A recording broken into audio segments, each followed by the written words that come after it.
Bobi Wine's rise to prominence from a life of ruin inside the decrepit shacks of the ghetto does not fit within the conventional African story.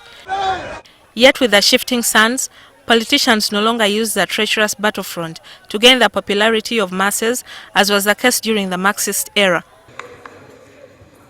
I, Kyangulanyi Sentamu Robert, swear in the name of the Almighty God that I will give faithful service to this Parliament and support and uphold the Constitution of the Republic of Uganda by law established. So help me God.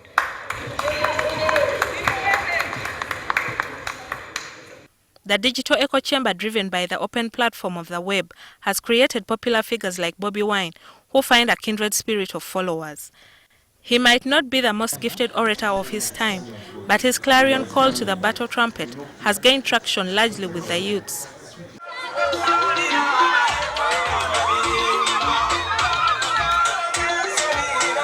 With his music, tinged with politically conscious lyrics, his message has tapped into rage and empathy for the downtrodden. When he contested for the Kyaddondo East seat, he swept the polls with 78%. Uganda has the second largest population in the world. Statistics show that 52% of the youth are unemployed, and over the years, this has given rise to resentment. At an age when they should be fulfilling their dreams, many youths are living a life of despair and hopelessness. 54% of them believe they have the power to make a difference through their political participation. It is this groundswell of resentment which Bobi Wine has exploited. With back-to-back victories in the Ginger East and Arua Municipality by-elections, Bobi Wine's brand sent a current that burrowed through the fortresses to deliver a victory in Arua Municipality. But this victory came at a cost, leaving in its wake a political maelstrom. However, the executive director of Uganda Media Center, Ofono Opondo, denies allegations that Bobi Wine is exploiting the anger of the youths. I think it is a deliberate calculation by the tiny fringe of opposition. If it was about inequality, we would be seeing it in Namuwongo, we would be seeing it in Katanga, we would be seeing it in Makere Chivulu, we would be seeing it in Masese, we would be seeing it in Tesoba, in Elera, we would be seeing it in Giza Giza, behind Mbuya. As his career in politics continues to grow by leaps and bounds, Bobi Wine's singing partner says his transition was carefully crafted. Bobi Wine started calling himself the Ghetto President in a song. That's when we did a song. It was called Ghetto, and it was about the social things that were happening around, especially around politicians, how they would come to the ghettos and look for votes, and after they did whatever they did, bribe and do what, and after they would forget the ghetto until the next elections. So at the end of that song, that's when he said, these are the opinions of the ghetto people, the ghetto president says so. He believed in singing. He thought that he could sing and pose change through music. He reached even an extent of calling the music edutainment. But eventually he saw there was nothing being changed by music, apart from love and other things. But things concerning leadership, nothing was affected. Later on, he realized that you can only affect things when you become a leader.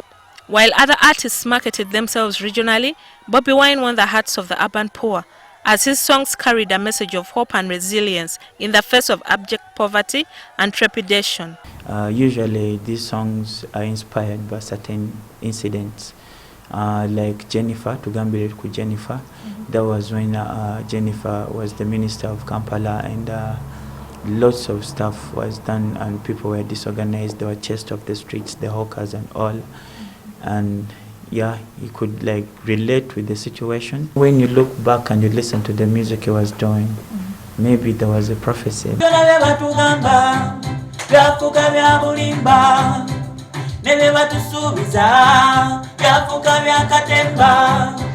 Balange twakuwa abantu mawansi twakuwa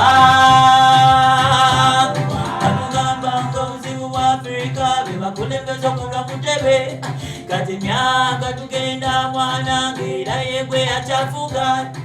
Bobi Wine's political songs brought him out of the closet as an admirer of the former Forum for Democratic Change president, Dr. Kizza Besigye. Yet alliances can be notoriously fickle.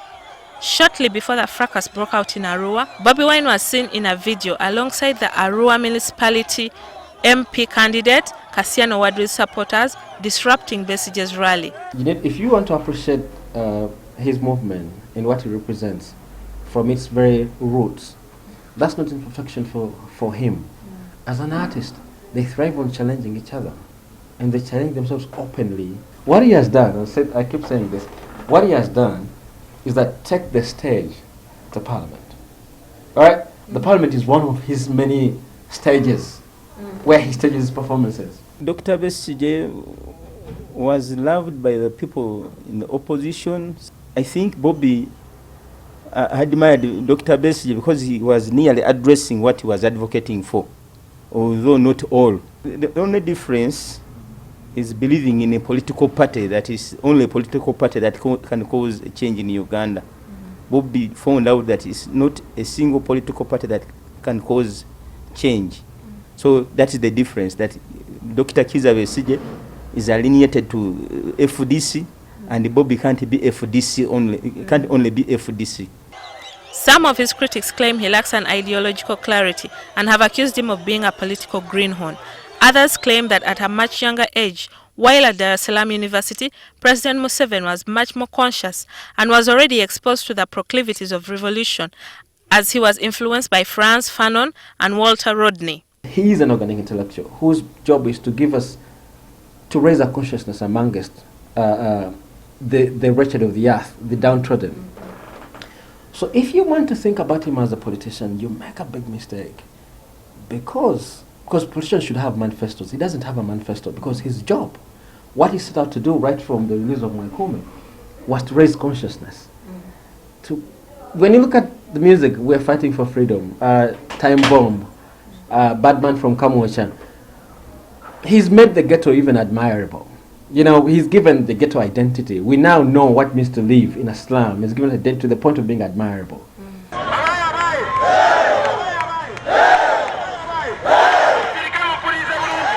Bobi Wine has been accused of not understanding the complexities of running a state. The elite in this country don't have the sophistication, the tools to appreciate political music, to appreciate the connection that music has with politics. I think most people, being political scientists, politicians, historians, they fail to appreciate this connection. Bobi Wine is an offshoot of a fading political group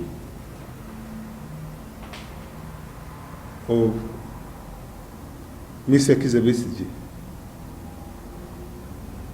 Mr. Kizza Besigye, taking advantage of his leadership in FDC, also took advantage of some discontent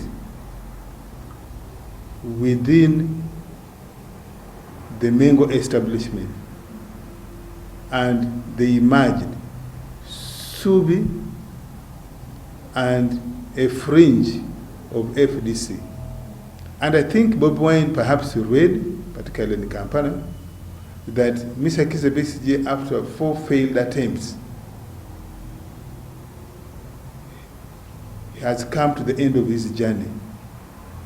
And I suspect that he has read that he can pick that fringe that Besigye had been following Besigye in all his friction of the last 17 years.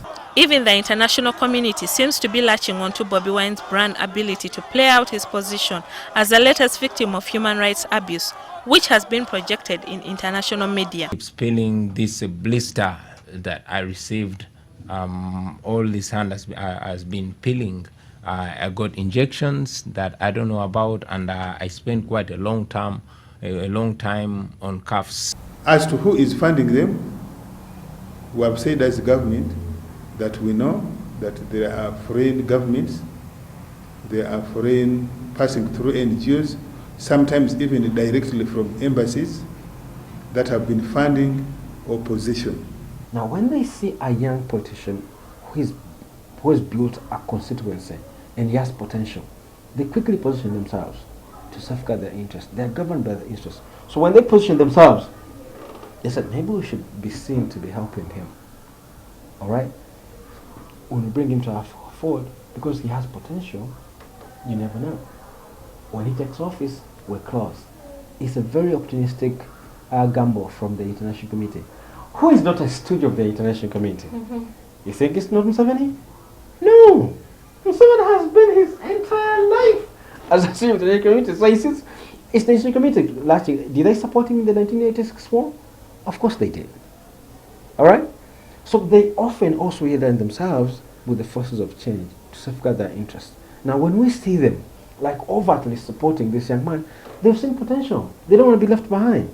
You see? But because they come along with money and better facility and prestige, they quickly give you so much to the point that we tend to think like, maybe they're propping you up. No, they're also being optimistic. And I think that's the lens we should see. Because I can tell you, they've been doing some things for KB. Where does he get his money from?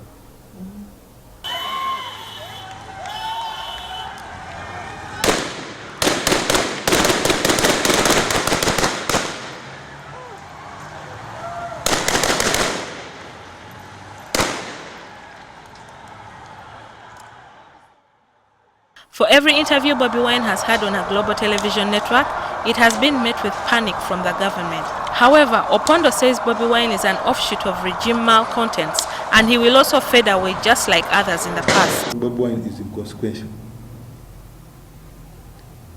He's going to be a wave like the wave of General David Sejusa, you remember?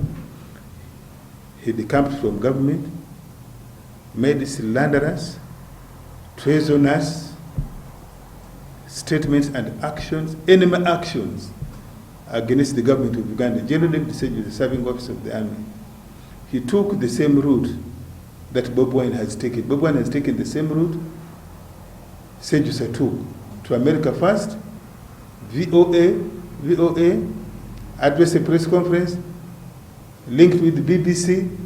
He came back to London, entered the studio, and came back. I'm sure none of you knows that Sejusa is around town, in this town. Bobi Wine is taking the same route that Dr. Laro Tunu, when he was returning to Uganda. After long absence, Dr. Laro Tunu returned with a battery of foreign diplomats in 3 or 5 buses that were accompanying him wherever he went with the media, international media. Where is Mr. Laro Tunu? Mr. Amama Mbabazi, when he had internal disagreement in NRM and was eventually ejected from government, took the same route. USA, gallivanted with American interests, came back to Europe, Britain. Social media. Where is Mr. Amama Mbabazi? I don't think Bobi Wine is even a 10th, is even 100th of Sejusa. I don't think he's a 100th of Amama Mbabazi. I don't think he's half of Olaro Tunu. As observers of political phenomena, we tend to think that a government that has stayed in power for 30 years can be defeated by election. All right? President Museveni is so thorough that he sees this as an insurrection. He's ready to do anything within his power to stop it. All right? So when Bobi Wine first came on the scene, he didn't know how to deal with him. He didn't know how popular the guy was. I remember having a meeting with Bobi Wine. He came to Malaysia and he told us he's met so many emissaries from the president to convince them to join the NRM. He met so many. So they weren't sure at first. Now, when he's led a movement across 3 by-elections, defeated Kizza Besigye and Museveni by landslide, now he became a threat. All right? And I can guarantee you, the president will do whatever possible is in his hands to stop it.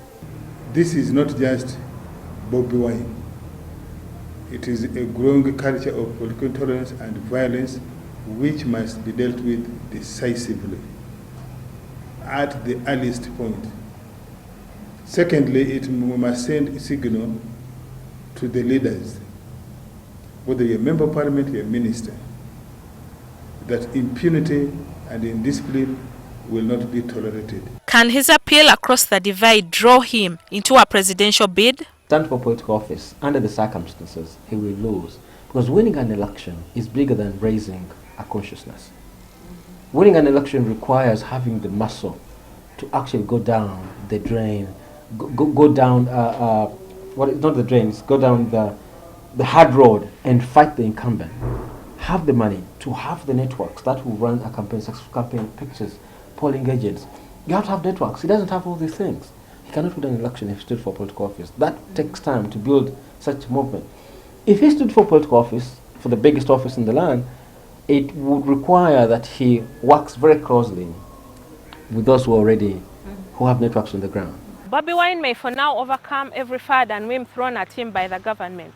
He could be the new kid on the block, but unlike other opposition politicians, will his political gambit pay off that he can lead his legions of supporters to victory over the NRM juggernaut?